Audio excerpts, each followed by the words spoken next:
Aucun régime, je le rappelle une fois de plus, depuis 2006, aucun régime n'a déjà appliqué à 100% la Constitution. Les peuples est seul. C'est le peuple qui est seul dans cette histoire. Voilà pourquoi, comme je l'ai dit, les Congolais lambda aujourd'hui, si vous me posez cette question, qu'est-ce qu'ils pensent de la Constitution?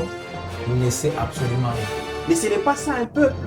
Un peuple, tu dois voir le peuple dans sa réaction par rapport à ce qui se passe dans la classe politique congolaise. Or, aujourd'hui, on a l'impression qu'il y a des scandales qui peuvent même amener aux démissions des ministres, à la démission du président de la République, mais le peuple ne réagit pas.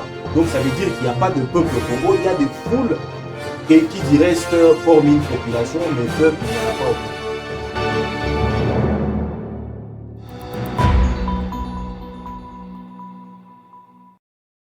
À toutes et à tous, bon après-midi, bienvenue dans les Actus Chaudes, votre rendez-vous de chaque vendredi. Aujourd'hui, nous sommes avec Gaëta et Jenny. Bienvenue Jenny, Gaëta, bienvenue et merci d'accepter l'invitation. Merci Aurélie, merci à tous les abonnés qui nous captent par l'instant. Voilà, la révision ou le changement de la Constitution, une affaire qui fait débat sur la scène politique et d'ailleurs qui a poussé à le deuxième vice-président du Sénat à claquer la porte qui est Bati Lukwebo. Alors j'aimerais savoir, ou on aimerait savoir nous tous, la révision ou le changement de la Constitution, est-ce une priorité aujourd'hui pour les Congolais? On en parle avec Gaïta. Merci beaucoup d'abord Aurélie pour la parole. Je salue également Jenny Toali avec qui nous partageons ces plateaux, comme d'habitude tous les vendredis. Je salue également tous les abonnés de Web Info Télévision qui nous prêtent fidélité depuis quasiment nos débuts et qui font que nous ayons la meilleure communauté sur YouTube. Nous sommes vraiment très heureux. Alors, pour répondre d'entrée à votre question, ma position est claire. Je l'ai toujours soutenu dans toutes les actus chaudes dans lesquelles j'interviens. Je ne trouve pas l'opportunité, encore moins la nécessité de changer la Constitution. Pourquoi? Parce que je pense que la RDC a des problèmes plus sérieux actuellement que les changements que la Constitution elle-même. Et d'ailleurs, je vais plus loin. J'ai toujours soutenu que du point de vue texte, je ne parle pas de l'application, du point de vue texte, lorsque j'essaie un peu de lire la Constitution et de la comprendre, la Constitution de la RDC qui date de 20 ans maintenant, je trouve qu'il n'y a pas mieux pour le pays, il n'y a pas mieux pour développer les pays. Bien sûr, il y a quelques dispositions qui sont censées évoluer, qui sont censées être adaptées à quelques détails près, mais moi je pense que globalement, je trouve que la Constitution congolaise ne pose aucun problème, encore moins de problèmes de développement. Je trouve que le problème de développement se situe surtout au niveau de la non-application de la Constitution. Et donc, moi, je ne trouve pas que ce soit vraiment responsable ou que ce soit vraiment opportun de changer une Constitution dont on n'a pas encore vraiment, comment dirais-je, qu'on n'a pas encore appliqué totalement. On applique la Constitution selon ce qu'on veut, selon nos calculs politiques. Mais aucun régime, je le rappelle une fois de plus, depuis 2006, aucun régime n'a déjà appliqué à 100% la Constitution. Et donc, moi, je trouve que ce serait un peu, vous allez m'excuser du terme idiot, de réfléchir à un changement d'une Constitution qu'on n'a jamais appliquée. Les changements de la Constitution, alors je me demande qui peut arrêter Félix-Antoine Tshisekedi dans ses projets du changement de la Constitution. Qui dit l'opposition, qui dit la majorité, pouvons-nous avoir la lumière au sujet de la position de la majorité et de l'opposition, Jenny? Bon, par rapport à la position de la classe politique, parce que ce n'est pas une affaire exclusive, la classe politique en République démocratique du Congo, tout le monde peut se prononcer parce que quand cette constitution avait été votée au référendum, c'était une affaire de tous les Congolais. C'est vrai, il y a une partie de la classe politique qui avait boycotté ces processus. Là, je vois l'IDPS en 2005. Mais dans l'ensemble, vous allez voir les Congolais aujourd'hui. C'est une affaire de tous les Congolais, politiciens, musiciens, je ne sais pas, sportifs. Voilà pourquoi quand quelqu'un comme Kofi Olomide se prononce, il faut aussi lui reconnaître ces droits-là et s'exprimer sur cette question parce que ça concerne tous les Congolais. Alors là où les bas blessent, c'est peut-être la tendance aujourd'hui, parce que c'est comme si la classe dirigeante est en train de vouloir imposer. Voilà, tous les Congolais, c'est qu'elle pense de l'avenir de la nation, surtout avec la Constitution. Parce que c'est que nous sommes entrés, c'est à quoi nous assistons aujourd'hui, ce sont des prises de parole aujourd'hui qui ne font même pas, qui ne laissent pas même de place à un débat. On dit on va faire ça, et les uns disent des histoires qu'ils ne maîtrisent même pas, parce que quand on parle du troisième mandat, j'ai vu récemment les ministres des Sports parler d'un troisième mandat. Alors je ne sais pas s'ils parlaient du troisième mandat par Le rapport à quelle ministre du Sport, constitution? Oui, Didier Boutimbo. Je ne sais pas s'il le disait par rapport à quelle constitution. L'actuelle constitution limite les mandats du président de la République. Et là, lui, il nous parle du troisième mandat. Si c'est dans l'esprit de changer la constitution, donc ça sera avec une nouvelle constitution. Et là, on parlera d'un nouveau mandat, on va recommencer tout à zéro. Déjà, c'est un débat pour revenir à votre question. C'est un débat qui fait polémique justement au niveau de la classe politique. Tout d'abord, parce que je vois des Congolais, si vous essayez un peu de sillonner les rues, les marchés, là où les Congolais lambda se rencontrent souvent, ces débats n'est pas abordé. Les Congolais n'en parlent même pas. Ce qui veut dire on réserve cette question à la seule classe politique qui peut faire tout ce qu'elle veut avec cette constitution, avec ces débats. Et puis, vous allez voir, ce sont ces Congolais-là qui, en principe, devraient être concernés au premier plan sur cette affaire. Vous allez voir, ce sont eux qui seront maintenant sollicités pour venir voter oui ou non en faveur d'une nouvelle constitution qui est déjà en étude. Alors, déjà, c'est ça aussi les problèmes. Donc, je vois la classe politique, d'abord l'opposition, contester sans pour autant aussi mettre en place des stratégies pour contrer les pouvoirs dans ces projets-là de changer la Constitution. Il faut être clair, les pouvoirs veulent changer la Constitution, pas même réviser. Parce que si c'est la révision de la Constitution qui est au rendez-vous, on ne serait même pas ici en train de gaspiller nos énergies pour rien. Mais vous allez voir, c'est les changements. Pourquoi? Parce qu'il y a des dispositions constitutionnelles qu'on ne devrait même pas toucher si on veut appliquer la constitution actuelle. Mais comme on veut aller au-delà, parce que là on parle, voilà, si on peut parler de la révision, elle sera totale. La révision totale n'est pas constitutionnelle. Donc là, voilà pourquoi on parle du changement de la constitution. Donc c'est ce qui est envisagé par la classe dirigeante aujourd'hui en République démocratique du Congo. Et moi personnellement, je suis en train de voir, je ne vois pas une opposition aussi être en mesure aujourd'hui de les faire. Peut-être parce qu'il y a pour la première fois, d'échanger la parce que vous avez constitution. posé la question si qui pour freiner Oui, Félix Félix Tshisekedi. Tshisekedi. Il a déjà été freiné dans ces projets-là en 2025. Mais ça refait surface encore. Oui, il y a des choses qui font à ce que ces débats reviennent. D'abord, le président Félix Tshisekedi, il voulait déjà en 2025 mettre une équipe, une commission qui va travailler sur la nouvelle constitution. Alors cette commission, personne ici n'est au courant de l'existence de cette commission. Peut-être elle peut exister, mais on n'est pas au courant. Parce que ce n'est pas officiel. Jusque-là, aucune ordonnance présidentielle, justement, portant sur la nomination de quelques membres ou disons la constitution d'une commission qui va travailler sur une nouvelle constitution en RDC. Elle n'a jamais été, disons, rendue publique. Alors, de l'autre côté, vous allez voir Félix Tshisekedi qui voulait le faire en 2025, mais pourquoi il ne l'a pas fait?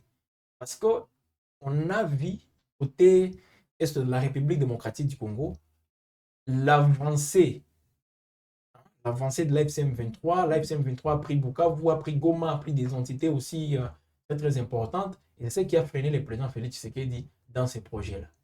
Donc, aujourd'hui, comme l'AFCM 23, il a tendance à prendre les décisions sur l'AFCM 23 côté diplomatique avec les États-Unis, les relations avec les États-Unis aujourd'hui, alors peut-être il se croit capable de tout faire sans pour autant être freiné. Donc les opposants peuvent faire des discours, peuvent dire tout ce qu'ils veulent, mais sans pour autant mettre en place des stratégies aussi efficaces.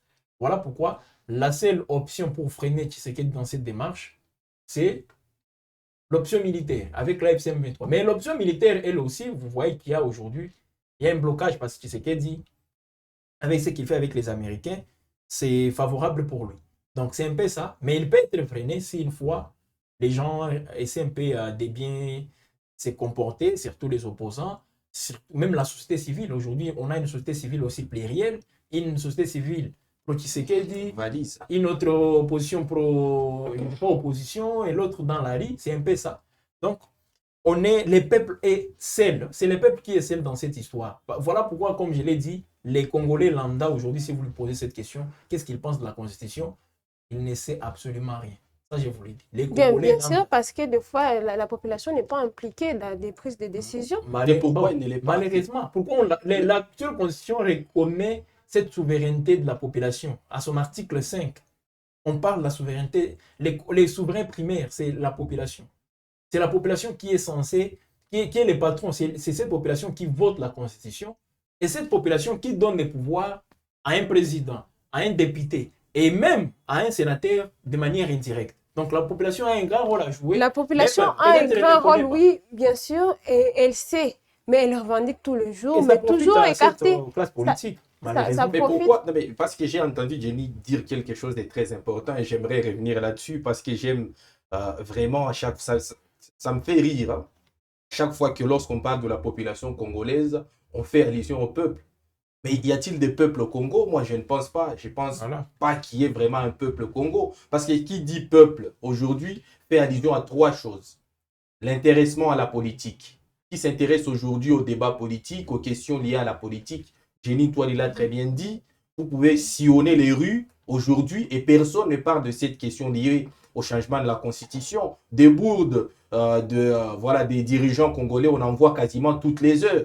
Et le peuple ne s'y intéresse même pas. Deux, le peuple fait allusion à une éducation politique. Est-ce qu'aujourd'hui, le peuple congolais est suffisamment éduqué? Moi, je ne pense pas. Et des trois, et c'est ce qui est plus dangereux parce que j'ai vu un élu du peuple aller déposer un projet, disons une proposition de loi du référendum. Mais moi, je me demande, quel peuple ira au référendum? Avec quelle éducation? Avec quelle éducation? Au-delà de l'éducation, avec quelles informations sur ce dont il sera question dans ces référendums, puisqu'on parle du changement de la Constitution. Et aujourd'hui, le peuple ne sait même pas de quoi il s'agit. Donc moi, je pense que ces trois éléments-là sont assez suffisants pour conclure qu'il n'y a pas de peuple au Congo et que, et c'est là que ça devient très intéressant, il y a une différence entre un peuple, une population et une foule. Moi, je pense qu'au Congo, il y a des foules, mais il n'y a pas de peuple. Parce que le peuple, qui dit peuple, fait allusion à quelque chose d'organisé, d'informé, de suffisamment éduqué. Pendant que la foule, voilà, ce sont des gens qui partent dans tous les sens, qui s'agglutinent quelque part, qui s'agglomèrent quelque part, qui partent suivre des matchs au stade, qui s'agglomèrent dans des marchés. Mais ce n'est pas ça un peuple. Un peuple, tu dois voir le peuple dans sa réaction par rapport à ce qui se passe dans la classe politique congolaise. Or, aujourd'hui, on a l'impression que il y a des scandales. Des scandales qui peuvent même amener aux démissions des ministres, à la démission du président de la République, mais le peuple ne réagit pas. Donc, ça veut dire qu'il n'y a pas de peuple au Congo, il y a des foules qui du reste forment une population, mais peuple, il n'y en a pas au Congo. Merci beaucoup, Gaëtan, pour cette lumière autour de la différence que vous venez d'établir. En tout cas, nous vous remercions beaucoup. J'espère que tout le monde qui est en train de suivre va s'intéresser désormais à la politique, à tout ce que vous venez de dire. Alors, j'aimerais savoir ou avoir de la lumière au sujet de la position de l'IDPS autour de cette question toujours. Sa position, elle est sans équivoque et on s'y attendait bien évidemment. L'IDPS qui dit IDPS dit le président de la République. Donc l'IDPS soutient évidemment. Mais il y a d'autres personnes, bon, ce ne sont pas tous. L'IDPS, moi je n'ai pas vu une seule personne ou un seul individu de l'IDPS prendre une décision courageuse de dire qu'elle n'est pas, comment dirais-je, favorable au changement de la Constitution. Je n'en ai pas vu un seul. Peut-être que Jenny, toi, il y en a vu. N'est-ce pas une hypocrisie ou c'est la même façon de garder sa position? Vous savez, les partis politiques aujourd'hui sont caractérisés pas par une solidarité mécanique, mais par un mot d'ordre. Les partis politiques aujourd'hui, c'est une sorte de système de caporalisation. Lorsque tu choisis d'être dans un parti politique, tu dois te courber à la ligne droite ou, comment dirais-je, au mot d'ordre de l'autorité morale. Malheureusement, c'est ça. Et donc, Est-ce ça, le les mot d'ordre de leaderships, l'autorité est-ce morale, qu'un leader, même lors des désaccords, doit toujours rester dans son camp? mais oui, lorsque vous choisissez un parti politique, ça veut dire que vous choisissez un assujettissement. Vous choisissez d'être Mais ça, c'est pas être assujetti. leader. Vous choisissez d'être. Malheureusement, c'est le Non, cas. mais Ce n'est pas ça être vous leader. choisissez de vraiment défendre, de porter une ligne idéologique tracée par l'autorité morale. Et donc, moi, je peux comprendre exactement la position des gens de l'IDPS qui sont favorables au changement de la Constitution, puisque c'est le projet de société de leur autorité morale qui est Félix Tshisekedi. Après, Union Sacrée, c'est un peu une valise où il y a quasiment de tout. Il y a plusieurs partis qui diraient qu'ils ne partagent pas la même idéologie. Voilà pourquoi Modeste Bahati Lukwebo a pris une décision qui allait à l'encontre de celle du roi Soleil, de Félix Tshisekedi, et du coup, il s'est fait éjecter du Sénat, et il y en a même certains de l'IDPS qui sont en train de demander son arrestation, puisque le simple fait de ne pas être d'accord avec la ligne tracée par Félix Tshisekedi fait de vous quelqu'un qui soit des mèches avec l'AFCM 23. Vous comprenez un peu l'essence que ça prend. Donc moi, je trouve que l'UDPS reste dans la ligne droite tracée par Félix Tshisekedi, c'est-à-dire le troisième mandat, les changements de la Constitution. Et il y en a d'autres de l'Union sacrée qui suivent le vent, mais quand même, je tiens à féliciter la prise de position courageuse de Modeste Bahati Lukwebo qui a dit non, moi je ne suis pas d'accord. Peut-être qu'après, il s'est rebiffé, bah oui, ça peut arriver. Peut-être qu'il y a une telle pression, beaucoup de chantage, mais quand même, le fait que lui ait donné, n'est-ce pas, un tel signal. D'ailleurs, je l'avais dit ici dans une des actus chaudes que je m'attendais à ce que d'autres leaders de l'Union sacrée puissent se ranger derrière lui. En l'occurrence, Vital Kamerhe qui est frustré, mais qui fait semblant de demeurer dans cette Voilà, c'est une coalition-là. hypocrisie, Alors, c'est ce qu'il disait. peut-être que Lukwebo l'avait dit en sachant qu'il y aurait d'autres Qui vont s'aligner qui derrière. vont s'aligner derrière lui et que ça deviendrait un contrepoids contre Félix Tshisekedi. Mais comme il est resté seul, isolé, il n'avait plus suffisamment de force et donc il a été obligé de se rebiffer. Voilà, alors il n'y a personne, alors, si je peux le dire actuellement, qui peut les retenir dans Bon, ces projets Bon, du changement. c'est pas ça. Peut-être c'est le manque de courage. Parce qu'on sait tous que c'est un projet qui est taillé aussi sur mesure, juste pour satisfaire les ambitions d'une seule personne, d'un régime, pas même l'IDPS. Parce que si vous voyez l'IDPS, vous avez posé cette question, qu'est fait l'IDPS aujourd'hui? Mais l'IDPS, qu'est-ce que vous attendez de l'IDPS? L'IDPS Mais il y a elle-même, toujours des gens qui sont en désaccord. Non. On n'est pas obligé d'avoir Qu'est-ce qui se passe? une même avis. C'est vrai, nous parlons de la Constitution. Mais il y a des affaires aussi privées qu'on n'arrive même pas à respecter.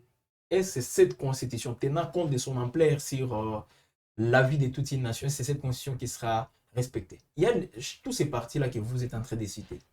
Tous ces partis-là ont, bon, pas même des projets de société, mais ces partis ont des statuts. Par exemple, si vous essayez un peu de lire les statuts de l'IDPS, vous allez voir qu'ils sont en déphasage de leurs propres textes. Là, c'est privé. Ça, c'est privé. Ils ne respectent même pas tout ça. Le premier à ne pas respecter les statuts de l'IDPS, c'est Félix Tshisekedi. Qu'est-ce qui s'est fait aujourd'hui? Qu'est-ce qui lui pousse aujourd'hui à nommer des présidents intérimaires? Nul part dans les statuts de l'IDPS parle d'un président intérimaire. Mais ils ont un président intérimaire, Augustin Kaboul. Donc, ce sont des gens qui n'arrivent pas à respecter leurs propres textes. Alors, vous leur donnez la responsabilité de veiller au respect de la Constitution. de la Constitution. Les textes fondamentaux. Donc c'est comme si tu ne nettoies pas chez toi, mais on te demande d'aller nettoyer, d'aller ramer des routes. Non, mais c'est impossible. Voilà. Vous êtes appelé à faire les salons communautaires pendant que votre parcelle privée est sale. Mais il faut aller à une place publique pour nettoyer. Est-ce que vous êtes normal? Donc c'est un peu ça. C'est ce qui se passe aussi en République démocratique du Congo. Tous ces gens-là, les Lukwebo. Lisez même l'AFDC, vous allez voir beaucoup d'incohérences. Ce qui est écrit et ce qui est pratiqué. Vous allez voir beaucoup d'incohérences dans ce qu'il faut. Bon, oui, Lukwebo, j'étais aussi un peu d'accord avec lui, ce qu'il avait tenu, ce qu'il avait plutôt dit ces jours-là dans sa conférence de presse. Mais le fait pour lui encore de demander tout d'abord pardon, après avoir demandé pardon. Il Il ne revient sait pas encore sur quelle est sa l'erreur qu'il avait position. commise. Et puis il revient lui-même pour dire non, voilà, comme il voit que la pression elle est toujours intense, il démissionne. Il dit, je suis toujours loyal au président Félix Tshisekedi. Mais la démocratie n'est plus aussi autorisée au sein des lieux sacrés. C'est ça aussi, parce que c'est vrai, je ne sais pas si ça va créer une implosion de cette famille politique du président Félix Tshisekedi. Pourquoi? Parce que déjà, vous ne pouvez pas dire une chose qui va à l'encontre de ce que le président de la République lui-même est en train de penser. C'est ça. Parce que le Kwebo, lui, il a donné son point de vue, il a dit le problème est ailleurs. Respectons les textes au lieu de vouloir encore changer ces textes. Parce qu'on n'a pas. Le problème, c'est au niveau des personnes qui sont censées appliquer ces textes. C'est ce qu'il avait dit. Et juste pour ça, tout le monde lui saute sur lui. Tout le monde réclame Mais si j'avais bien suivi, sa démission. Tout le monde le traite de Rwandais. ouais, mais si j'avais bien suivi, il se peut que ses pairs avaient dit que c'est suite à l'incompétence. La compétence Mais qu'ils ont c'est pris cette l'argument qui est décision. soulevé toujours C'est ça. lorsqu'on veut comment dirais se passer de son chien, on l'accuse des rages. Et dans la politique congolaise, la rage pour se passer d'un dirigeant, c'est justement l'incompétence. On connaît tous les refrains, on connaît tous la générique, mais Jenny vient de dire quelque chose d'assez important qui m'est revenu aussi en tête. Ce que je n'arrive pas à comprendre, c'est qu'aujourd'hui, l'Union sacrée commence à fonctionner comme un parti politique qui a une autorité morale au-dessus ou qui a un président national au-dessus. Et pourtant, l'Union sacrée, c'est une coalition. Et lorsque vous êtes dans une coalition, lorsque vous coalisez entre plusieurs partis, vous n'êtes pas obligé d'avoir la même position sur tous les sujets de société. Or, aujourd'hui, on a l'impression que lorsque vous n'êtes pas d'accord avec ce que pense Félix Tshisekedi, qui est du reste autorité morale de l'Union sacrée, je ne sais pas si ça existe. Autorité de référence. Autorité morale, ça n'existe pas dans une coalition. Et donc, moi, je ne comprends pas comment, à ces points, on peut arriver à museler les libertés et et les lignes idéologiques de certains partis qui sont, qui s'émeuvent au sein de la coalition Union sacrée pour promouvoir ou pour les soumettre à la seule position de l'UDPS. Et donc, moi, je pense que normalement, ça devrait frustrer ou ça devrait révolter le président national des partis qui sont au sein de l'Union sacrée. J'ai plein l'amorphie de Vital Kamerhe. J'ai plein, comment dirais-je, je ne sais pas si ça existe encore, le MLC qui est resté un de partis vraiment modèle tout au long, n'est-ce pas, du régime de Kabila, qui aujourd'hui s'est réduit à un parti accompagnateur de l'IDPS. Donc moi, j'ai plaint tous ces présidents nationaux des partis qui s'émeuvent au sein de l'Union sacrée, qui sont en train d'être réduits au silence, ils sont en train d'être caporalisés par l'UDPS, et ça ne passe pas du tout. J'aurais compris si l'Union sacrée, c'était un parti politique avec un président au-dessus, mais c'est quand même une coalition électorale, une coalition qui a été fondée pour, n'est-ce pas, faire gagner des élections à Félix Tshisekedi. Mais ça n'en fait pas pour autant un parti politique ou un seul mot d'ordre de droit primé. Ben, je trouve en tout cas qu'il n'y a plus alors de la démocratie à l'interne de la majorité. Mais il n'y en a plus. Il n'y en a plus. Et voilà pourquoi il y a plusieurs opposants qui sont en exil, je ne sais pas trop. Bon, là c'est peut-être, oui, au niveau de toute la classe politique, parce qu'avec l'Union sacrée qui reste une coalition, mais vous allez voir, même dans un parti politique, loin d'une coalition, même dans un parti politique, un débat doit être débattu. On ne peut pas juste prendre en compte la seule position de celui qu'on appelle l'autorité morale d'un parti. On ne peut pas s'arrêter juste à ça. Donc il faut aller au-delà. Il faut venir avec les arguments. Et c'est ce qu'ils sont en train de faire aujourd'hui. Voilà pourquoi je vous ai dit, même nous, c'est vrai, on est en train de parler autour de ça. Mais quels sont les arguments et ces gens-là qui défendent bec et ongle les changements de la Constitution, quels sont les arguments avec lesquels ils sont venus pour nous expliquer, même pour tenter d'avoir la confiance des Congolais, pour qu'ils votent oui, pour qu'ils votent en faveur d'un changement de la Constitution. Qu'est-ce que vous avez un jour vu ces gens-là venir avec des débats qui sont, je dirais, à la hauteur de la matière, qu'ils sont en train de vouloir nous apporter, même pas. Donc ça veut dire qu'on est dans une affaire où les gens veulent imposer justement leur façon de voir. En vous là, c'est quoi l'objectif? Ils nous disent que non, voilà, c'est une constitution des belligérants, c'est une constitution, s'il vous plaît, rédigée au Rwanda. C'est qu'on a appris encore, c'est une constitution rédigée au Rwanda parce qu'il tente un tout petit peu de jouer avec le contexte. Si c'est rédigé au Rwanda. Jenny, il vous souviendra que, Oui. parce que ce n'est pas la première chose, moi j'aime les gens qui comprennent très bien les méandres de la politique congolaise, son histoire également. Parce que ce n'est pas la première fois qu'on tente, n'est-ce pas, de toucher un peu la susceptibilité des Congolais pour avoir leur avis favorable. C'était déjà le cas lors du référendum qui avait abouti sur, comment dirais-je, la promulgation de l'actuelle constitution. Oui. C'est quoi les questions qu'on posait aux Congolais?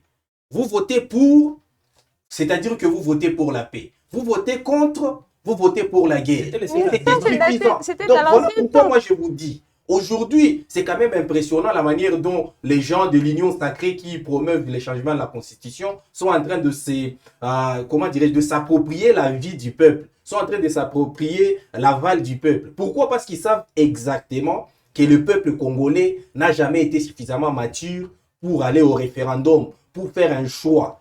Le peuple congolais n'a jamais été suffisamment mature. Ils ont Parce tout que fait pour aller, c'est ça. Non mais pour aller au référendum avec le peuple, il faut d'abord que ces peuples-là soient informés. Ouais. Il faut d'abord que ces peuples-là soient informés du pourquoi du changement de la Constitution. Il n'y a aucun argument qui passe pour quelqu'un qui sait lire et écrire et qui sait lire entre les lignes également.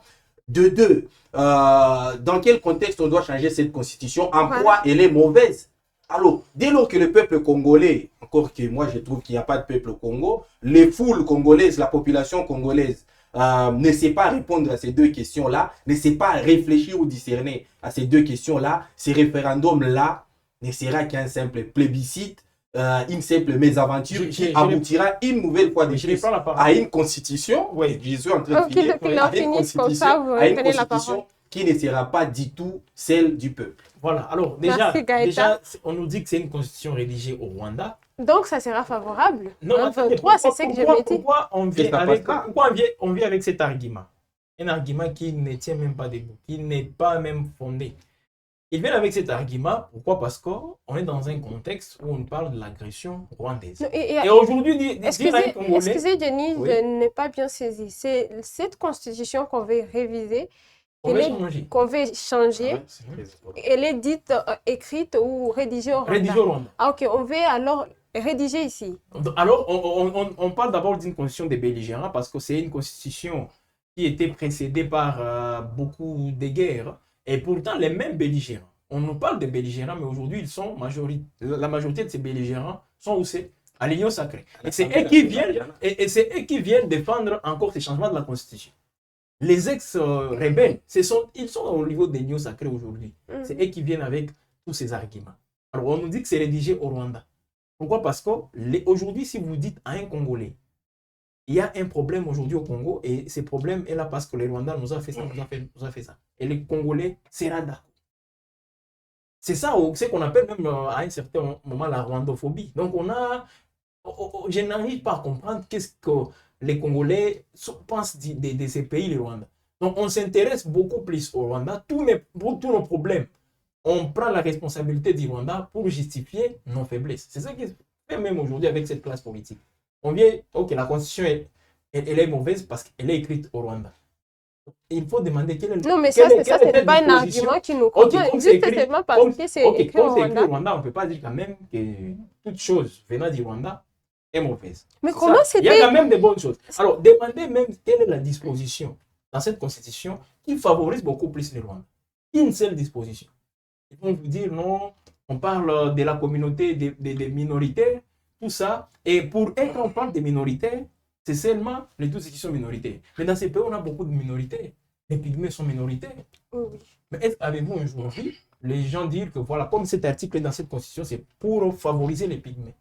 On a plusieurs communautés minoritaires dans ces pays. Alors, en parlant des minorités, des communautés minoritaires plutôt, on voulait, c'est un peu d'avoir un certain équilibre. Vous voyez? par rapport à tout ce qui s'est fait, les nominations, tenir compte aussi de cet aspect sociologique. Mais aujourd'hui, c'est devenu un argument solide pour obtenir la confiance du peuple et aller ou disons entrer dans la 4e République. Malheureusement, ce n'est pas fondé. Même ces professeurs, tous ces gens-là, qui hier défendaient cette constitution sous Joseph Kabila. Alors moi, je me dis, qu'est-ce qui est prioritaire aujourd'hui? Pourquoi sous Joseph Kabila? Ces mêmes gens n'avaient pas... Ils défendaient cette constitution au lieu de soulever toutes ces failles dans cette constitution à l'époque de Joseph Kabila. Mais qu'est-ce qui fait à ce qu'aujourd'hui, ils puissent avoir des lunettes pour voir toutes ces faiblesses dans cette constitution? Et pourtant, hier, ils défendaient la même constitution, sans pour autant tenir compte des faiblesses qu'ils brandissent aujourd'hui. Non, mais parce que, pour répondre à votre question, parce que justement, la constitution ne les arrange plus. Parce que cette constitution limite leur pouvoir. C'est par là que je voulais même il y a encore combien de jours, combien de mois ou 2 ans, je pense. Cette constitution est en train de limiter leur pouvoir. Après 2 ans, cette constitution les aura déjà invalidés. Donc, c'est tout à fait normal qu'aujourd'hui, et malheureusement, c'est là que je trouve que c'est assez grave. Ces gens-là savent parfaitement les niveaux d'éducation politique du peuple congolais. Et ils maîtrisent très bien les Congolais. Ils maîtrisent très bien les Congolais. Ils veulent en profiter. Ils savent que la population congolaise est dupe. Dupe dans quel sens? Elle est ignorante. Elle n'est pas accrochée aux questions politiques pour plusieurs raisons, notamment les raisons liées au chômage, à la débrouillardise, tout ça. Aucune personne, aucune personne ne peut s'intéresser autant à la politique tant que chez lui, il n'y aura pas à manger. Donc, ils savent très bien et exactement la situation dans laquelle se trouve la population. Au lieu de commencer à résoudre ces questions. Voilà. Au lieu de commencer à résoudre ça, ça leur profite de toute façon. Et c'est là que moi, j'ai plein une catégorie de personnes. Ce sont les députés. Je suis désolé, on dit tout le temps que je suis très dur avec les députés, mais moi, je trouve il n'y a pas plus irresponsable que ces gens-là au sein de la classe politique congolaise. Pourquoi? Parce que la population congolaise, elle est dupe. Voilà. Ok, ça passe, elle est dupe. Mais elle a quand même délégué son pouvoir à une certaine catégorie de gens qui doivent aller plaider son cas au sein de l'Assemblée nationale. Oui, bien sûr, il y a une crise de représentativité. Aujourd'hui, la population congolaise ne se retrouve plus du tout dans les choix, dans les actes et même dans les projets portés par ces députés. C'est normal. Mais que ces gens-là fassent preuve d'autant d'irresponsabilité avec le mandat du peuple congolais, moi je trouve que c'est à la limite, c'est criminel. C'est criminel ce que font ces députés nationaux là, s'ils sont en train de m'écouter, mais ils doivent avoir honte de ce qu'ils font et de ce qu'ils font endurer à la population congolaise qui n'a que eux pour porter sa voix. Et donc c'est très compliqué. Vous savez, je vais finir par là. Un auteur français, Alain Tchegoyen, disait la seule fois que le peuple exerce son pouvoir, c'est lorsque il part les délégués entre les mains de ses députés ou de ses élus. Mais que ces peuples-là délèguent ce pouvoir-là entre les mains des irresponsables, c'est grave. Or, c'est le cas de la République démocratique du Congo avec ses députés qui forment je ne sais quelle bande d'irresponsables. Voilà, chers téléspectateurs, l'émission est participative. J'aimerais seulement rappeler, vous pouvez noter dans le chat et vous allez participer. J'aimerais aussi comprendre du côté de Bahati Lukwebo, est-ce victime d'un système ou lui-même a occasionné, si je peux dire, une chute, sa chute ou...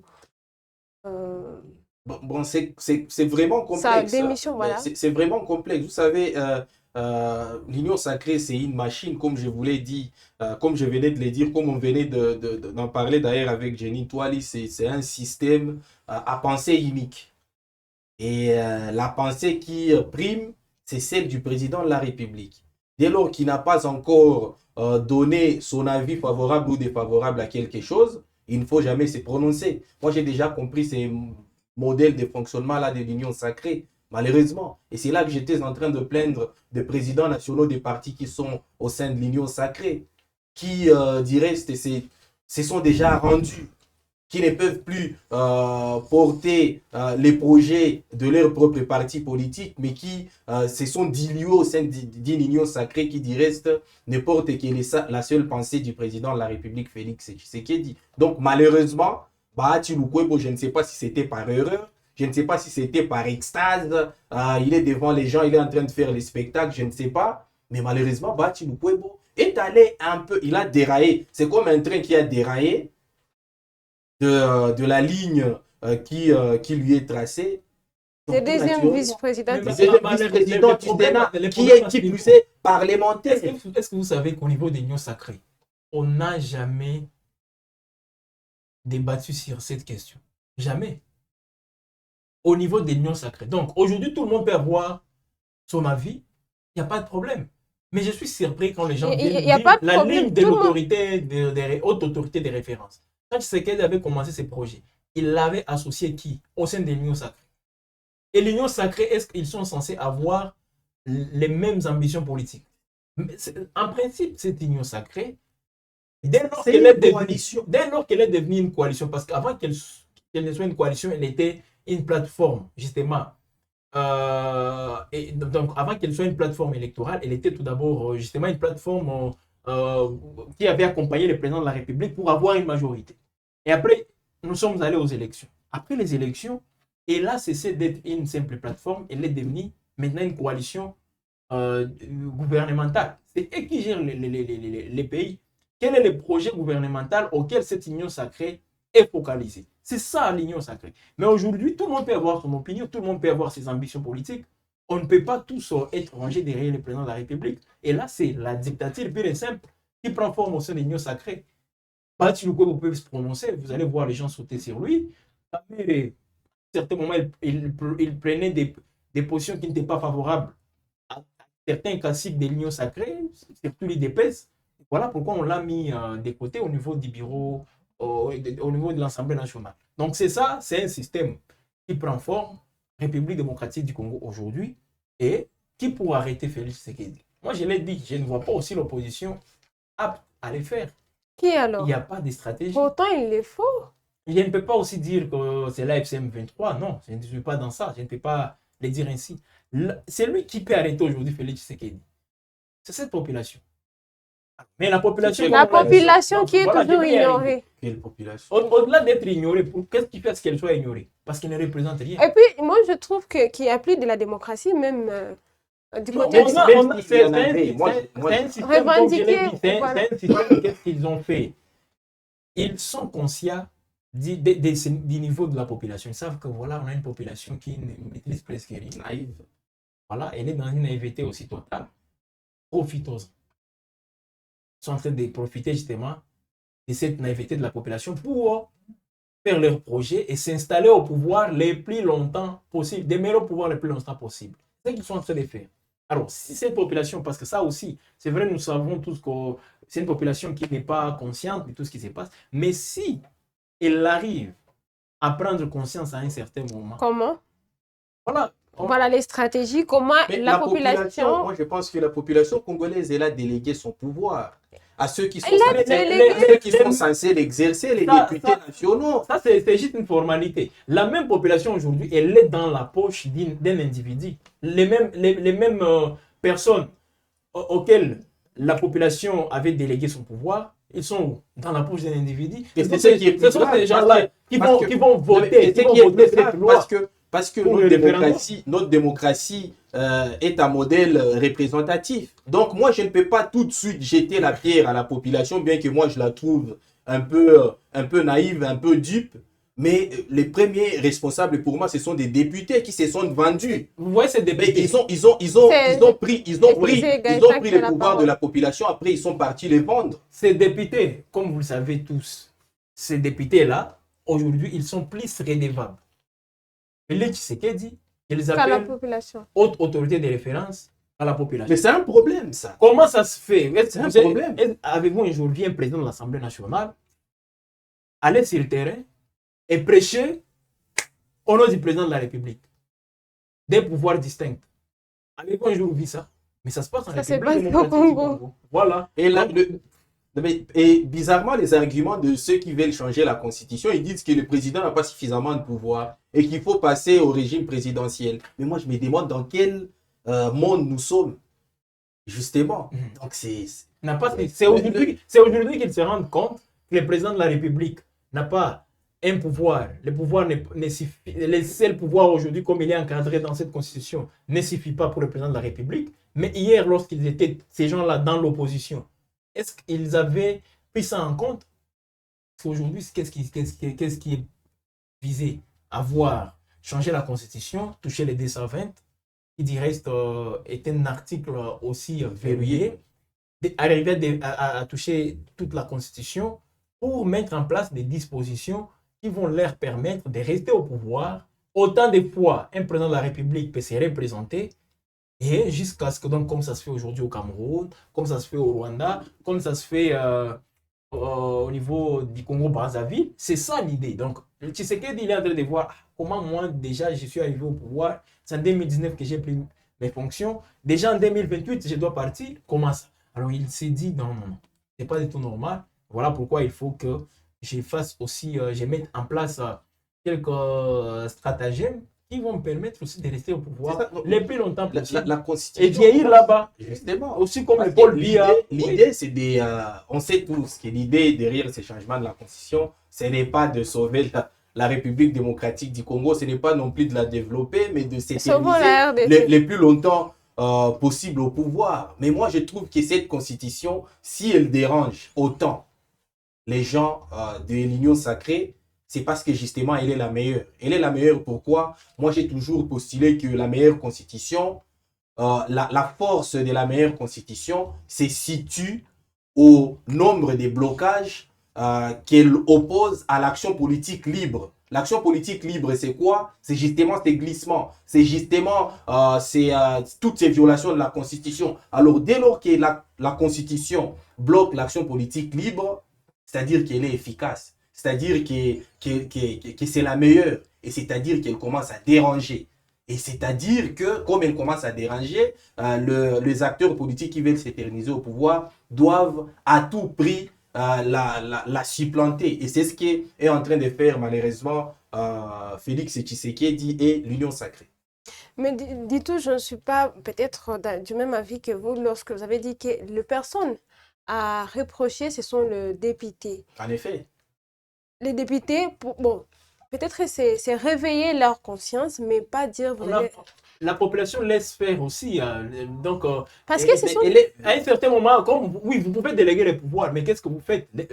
Indirectement ou directement, vous pouvez continuer à faire les contrôles. Contrôler la personne. Comment contrôler? C'est ça, c'est que vous ne comprenez pas. Bien compris. Moi, je ne responsabilise pas la population congolaise parce que moi, je la trouve suffisamment naïve, moins éduquée, suffisamment... Elle n'a pas été éduquée quant à ça. L'affaire politique est à alors, partir je prends la population congolaise comme un bébé.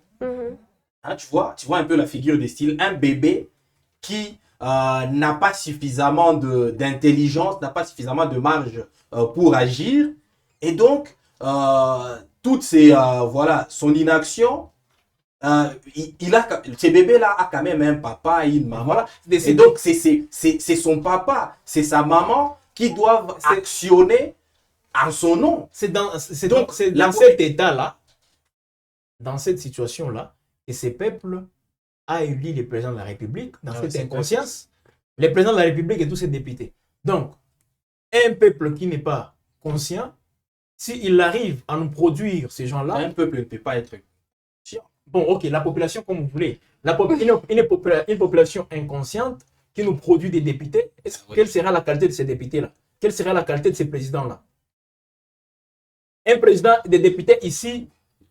donc qui représente un peuple, une population inconsciente. Justement, il y a une théorie politique qui décrit parfaitement ce que Jenny Toile vient de dire par rapport à cette interaction-là entre les députés et la population, le président de la République et la population. Vous savez combien coûte le pouvoir que les députés achètent à la population?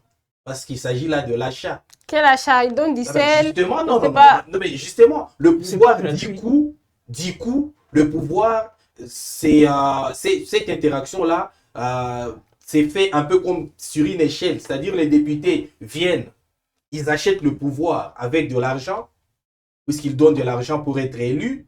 Après, lorsqu'ils montent devant le président de la République ou en face de ministres, et aussi les vendent. Ils vendent ce pouvoir-là. Donc, c'est devenu une interaction de corruption qui fait qu'aujourd'hui, malheureusement, ce soit très difficile de savoir est-ce que la démocratie nous est vraiment conforme. Est-ce que nous sommes dans un régime politique qui nous est conforme? Donc, c'est très compliqué. On est dans une sorte de, comment dirais-je, de désordre qui ne dit pas son nom. Et donc, on ne sait même pas par qui on arrivera à trouver les saluts. Merci beaucoup, Gaëtan. Nous sommes à la fin de cette émission. Merci pour votre participation. Merci pour vos contributions, Jenny et Gaëtan. Merci. Et merci d'accepter toujours l'invitation pour éclairer la population, le peuple, la population, pour avoir plus au fait de la lumière sur ce qui se passe dans notre pays et prendre conscience, éveiller leur conscience. Merci beaucoup. Alors, chers téléspectateurs, nous vous disons merci et rendez-vous prochaine édition.